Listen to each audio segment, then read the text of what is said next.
За сайн байцгаана уу. Өнөөдөр та бүхэнд багш нь өгүүлбэртэй бодлого бодох аргад суралцахыг дэмжих гэсэн сэдвтээ 3 дугаар лекцээ танилцуулахад бэлэн боллоо. За Монгол ардын зүр цэцэн үг байдаг. Бираар нэгийг аргаар мянгыг. Тэгэхээр бид тухайн нэг бодлогыг яаж игээд хариуг нь оллоо гэхэд тэр бодлогыг бодох аргыг нь эзэмших юм бол тэр төрлийн бүх бодлогыг бодох боломжтой болно гэсэн санааг бол энд одоо зүр цэцэн үгнээс бас харж болохоор байгаамаа. Тэгэхээр бид хүүхдэд одоо өгүүлбэртэй бодлого бодох аргыг эзэмшүүлэх, түүнийг одоо өөрийн болгож авах нь туслах, дэмжих, чиглүүлэх энэ одоо гол зорилго дэвшигдэж байгаа юм аа. За өнөөдрийн лекцийн маань агуулга бол 1-р нь өгүүлбэртэй бодлого бодох аргууд, 2-дугаарт нь тэдгээрийг суралцагчдад эзэмшихэд багшийн дэмжлэг, чиглүүлэг, 3-дугаарт нь үйл ажиллагааны жишээнүүд гэсэн ийм одоо 3 үндсэн хэсгээс бүтэх юм аа. За бид өгүүлбэртэй бодлого бодох аргуудыг бол та бүхнийг нэлээд сайн эзэмшсэн гэж ингэж үзэж байгаа. Яагаад гэвэл өгүүлбэртэй бодлогыг та нар ерөнхий боловсролын сургуульд маш их боддог байсан. За мөн одоо математикийн ухаан хичээлийг судалсан хүүхдүүд энэ одоо өгүүлбэртэй бодлого бодох аргуудаа бол нэлээд сайн эзэмшсэн байгаа гэж ингэж үзэж байгаа. За энэ удаагийн энэ хичээл дээр бид энэ өгүүлбэртэй бодлого бодох аргуудыг нэг бүрчлэн тайлбарлах ч юм уу одоо энэ тусгайлан цаг зарцуулах одоо боломж их муутай байгаа цагийн хувьд. Тийм учраас та бүхэн хэрвээ сайн эзэмшээгүй бол өөртөө бие дааж сурах, судлах ийм одоо шаардлагатай байгаамаа. За өгүүлбэртэй бодлого бодох аргууд маань ерөнхийдөө бол Архимедийн болон Аалгүрийн гэсэн хоёр үндсэн бүлэгт хуваагддаг. За Архимедийн аргууд маань Архимедийн 4 үйлдэлийг ашиглаад тооцоолдог, олох зүйлийг олдог ийм одоо аргууд байж байгаа. За Аалгүрийн арга болохоор олцоо тэгштгэл зохиож, тэгштгэлийн систем зохиож боддог ийм арга байж байгаа. Өөрөөр хэлбэл Аалгүрийн элементүүдийг Аалгүрийн судлагдгуунуудыг ашиглаж тухайн асуудлыг шийддэг, хариуг нь олдог ийм одоо онцлогтой арга байгаа. За Архимедийн арга дотроос бид зөрөгөөр тооцоолох, төгсгөлөөс нь хөөж тооцоолох, автангаар загварчлах, таамаглаад шалгах гэх мэтчлэн олон аргуудыг бол ашиглаж бодлогыг боддог. За Аалгүрийн арга дотор бол тэгштгэл зохиож удах, тэгштгэлийн систем зохиож удах, за мөн тогтолцооны арга ч байж болно. Ер нь л ямар нэгэн үйл мэдэгдэгчийг нь хувьсгчаар тэмдэглээд ингэж өгцөн нөхцөлийг ашиглаад тэгштгэл тэнцэтгэл биш зохиож олдог юм арга байж байгаа. За тэгэхээр одоо энэ бүхнийг хэрвээ та бүхэн өөрийнхөө хувьд энэ аргуудыг эзэмшсэн байдлыг өөрийнхөө одоо үнэлгээгээр хангалтгүй гэж үзчихвэл бие дааж судлах, суралцах шаардлагатай. Яагаад гэвэл багангийн багш өөрөө тухайн бодлого бодох аргуудыг сайдар эзэмшсэн байж ич өөрийн шавь нартаа одоо энэ аргыг эзэмшихэд нь туслах бололцоотой болдгоо. Тийм учраас энийг та бүхэн зайлшгүй эзэмших ёстой ийм одоо аргууд байж байгаа. За хүний ай ухаан бодлого бодох үед одоо хэрхэн ажилдгийг энд схемчлэж харуулсан схем байж байна. За энэ схем дээр бол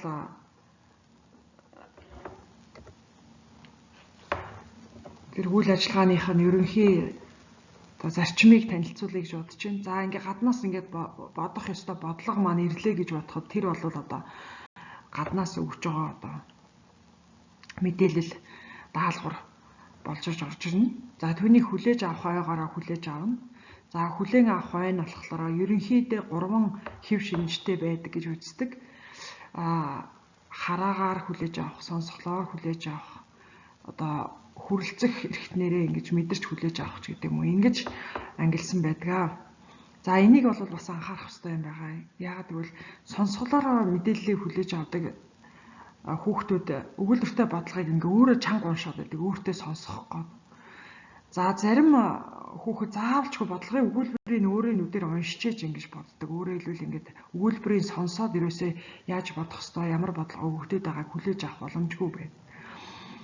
За мөн одоо нэгдүгээр ангидаа зарим хүүхэд ингэж гараараа яг ингэж загварыг ингэж нэг бүрчлэн барьж ингэж тоолох ч юм уу ийм маягаар бодлогыг бодож сурдаг хүүхдүүд бас байж байгаа.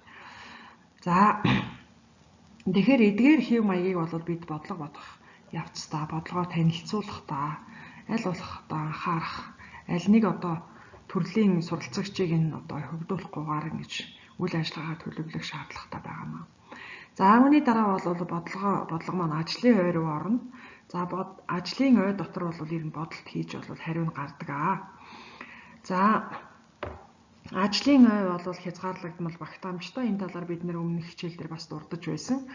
Тэгэхээр хэрэгтэй мэдлэг ашиглагдах одоо арга стратегийг бид нэр урт хугацааныхаа санах ойгоос дуудаж ингэж ашигладаг. Тэгэхээр энд одоо яах гэж би энэ загварыг энэ удаа та бүхэнд үзүүлж байна вэ гэхлээр ер нь тэр урт хугацааны санах ойд бид бодлого болгоныг кодлож оруулах боломжгүй. Яагаад гэвэл маш олон бодлого байгаа шүү дээ.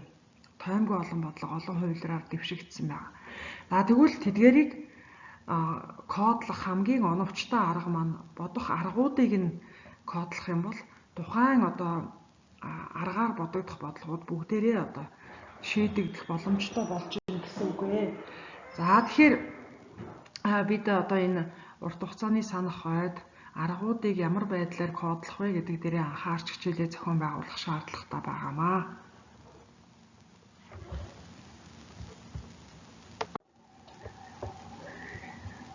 За энэ дэр бас нэг зүйлийг бас тодруулж хэлэхэд ямар нэгэн бодлогыг хүүхэд ингээд өгүүлбэрийг нь уншаад за энэ бодлогыг яаж боддог вүлээ гэж хамгийн ихэнд боддог.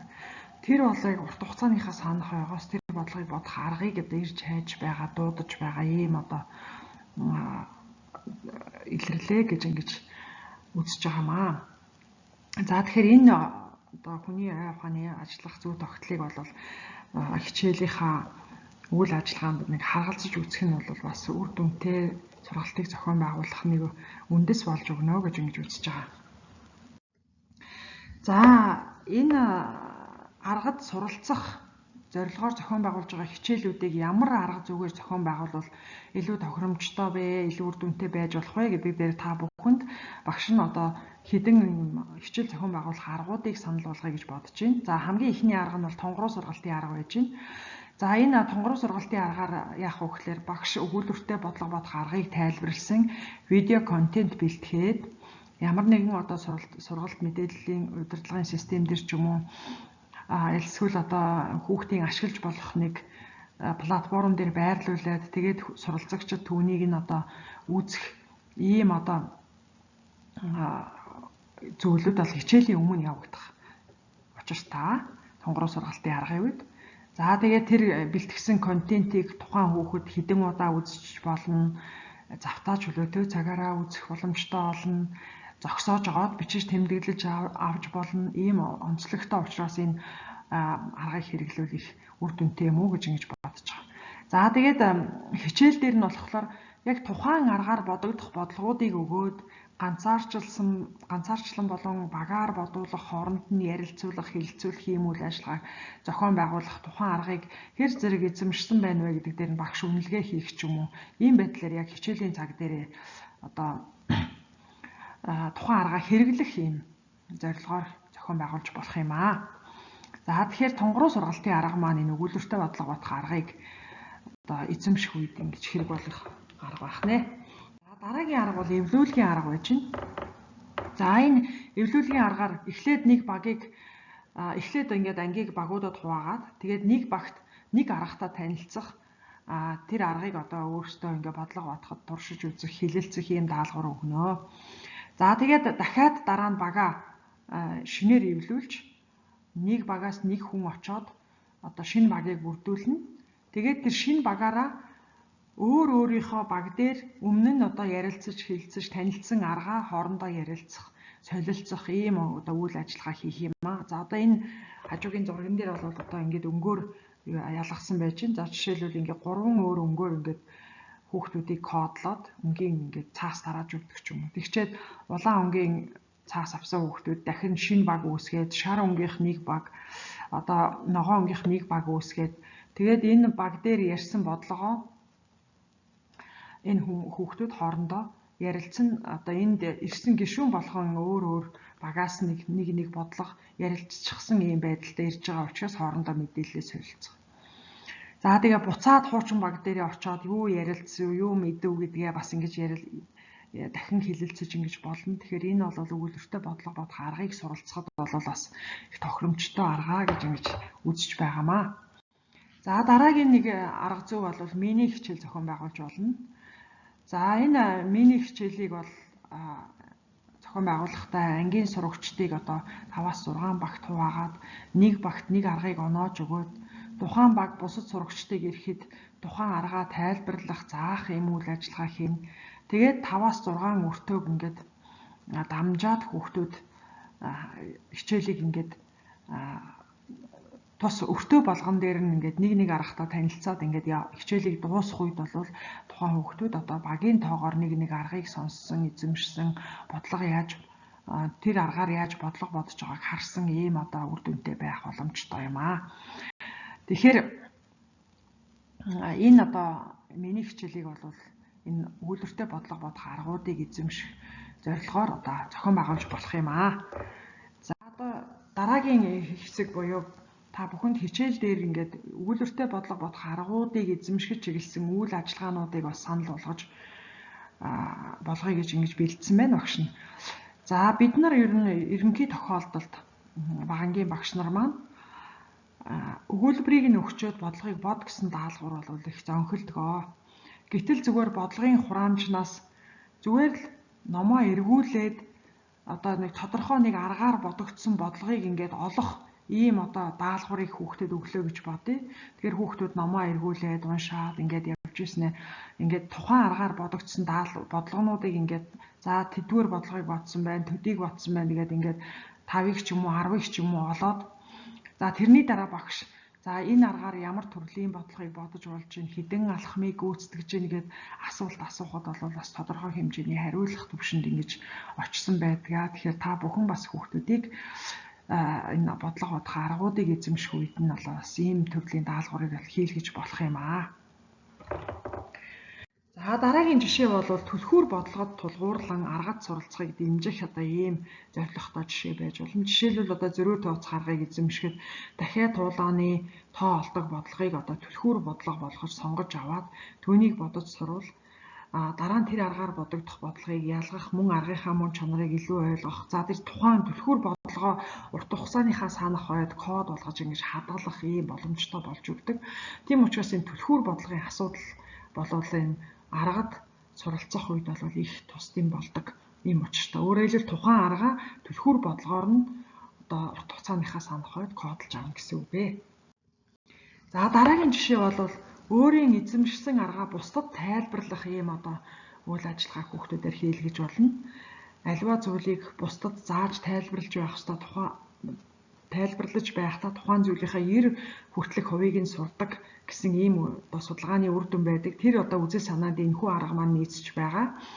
За одоо энэ зурган дээр бол ингээ хүүхдүүд бие биендээ тайлбарлаж ингээд хоёр ширээгээ ингэж уртыг нэ болгож засаж агаад ингэж хоёр талаар нь сандлаа тавьж агаад ингээ хүүхдүүд ингээд эргэлдэх замаар ингээд бүтэн ингээд хойроод ирэхэд нэг хүүхэд ангийнхаа бүх хүүхдэд тухайн бодлогыг ингээд тайлбарлсан байх боломжтой байдлаар зохион байгуулж болдгоо.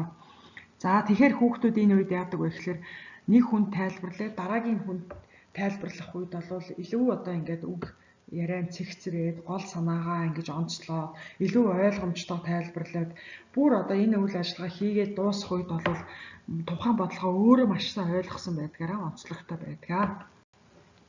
За энэ одоо ширээг дугуй байдлаар засаж агаад бас дугуй ширээг тойроод ингэж бие биендээ тайлбарлах үйл ажиллагааг зохион байгуулж болно. За дараагийн нэг үйл ажиллагааны нэг жишээ бол тухайн бодлогыг олон аргаар бодуулах юм даалгавар өгөх хэрэгтэй. Яагаад гэвэл одоо нэг бодлогыг олон аргаар бодох тийм даалгавар нь аргууд дээр ач холбогдол өгдгөөрөө тухайн аргыг эзэмшихэд бол бас түлхэж болдгоо. За өгүүлбэртэй бодлогыг бодолтынх нь хамт өгөөд тухайн бодолтыг хийсэн одоо аргаас өөр 3-5 аргаар бодож гэдэг юм уу иймэрхүү даалгавар бол бас өгч болно. Тэгэхээр эндээс тухайн бодлогыг бодох өөр ямар арга байна вэ гэдэг дээр хүүхдүүд эрэл хайл хийж бас ингэж үздэг давуу талтай. За дараагийн арга нь бол аргуудаар карт хийж болно. За өгүүлбэртэй бодлогыг бодох ялгаатай аргуудаар карт хийгээд түүгээрээ янз бүрийн тоглоом тоглуулж болно. Жишээлбэл одоо ингээд энэ картныхаа нэг тал дээр нь зөрөөгөөр тооцоолох арга гэд ингээд нэр өгчээ. За тэгээд ард тал дээр нь бодлогын өгүүлбэрийг нь бичиж чинь. Түлхүүр бодлогын ч юм уу. Тэгэхээр одоо хүүхэд жишээлбэл одоо ингээд аргаар нь доош нь харуулад картнуудыг аргыг ингээд харагдуулаад тавьсан байлаа гэхэд тухайн аргыг ингээд бичсэн картыг авахдаа жишээ бодлогыг нь хилээд авдаг. За бодлогоор нь картуудаа дээш нь харуулад тавьсан байх юм бол тухайн бодлогыг нь уншаад бодогдох аргыг нь хилээд картаа авдаг. Тэгээд ард талд нь яг зөв хэлсэн үү, буруу хэлсэн үү гэдгийг шалгах бололцоотой байгаа учраас өөрийгөө ингээд шалгаад хянаад явдаг. Ийм картуудыг бол бас хийж болно. За энэ бодлого бодох аргыг хэрхэн суралцаж байна вэ гэдгийг үнэлэхдээ тухайн аргыг урт хугацааны санах хувьд хадгалж чадсан байна уу гэдгийг шалгах хэрэгтэй. Жишээлбэл одоо түлхүүр бодлогуудыг нөгөөд яаж бодох вэ, хэрхэн бодох вэ, энэ бодлогыг ямар аргаар боддог вэ гэсэн даалгавруудыг мөн бодуулж одоо шалгах ч юм уу иймэрхүү байдлаар болов урт хугацааны санах хувьд хадгалж чадсан байна уу гэдгийг нь болов шалгах хэрэгтэй. За тухайн аргаар бодогдох аргыг ялгаж таньж байна уу гэдгийг шалгах хэрэгтэй. Жишээлбэл одоо тогтолцооны аргаар бодогдох бодлогуудыг одоо ялгач гэдэг юм уу, зөрөөгөөр тооцоолох аргаар бодогдох бодлогуудыг одоо 10-ыг одоо номноосоо олоорооч гэдэг юм уу. За өшөө эсвэл одоо төгсгөлөөс нь хөөж тооцоолох боломжтой бодлогуудыг одоо олоорооч гэдэг юм уу. Иймэрхүү даалгавруудыг бол өгч түүний хийж чадчих нүггүй юу гэдгийг нь бол шалгах хэрэгтэй.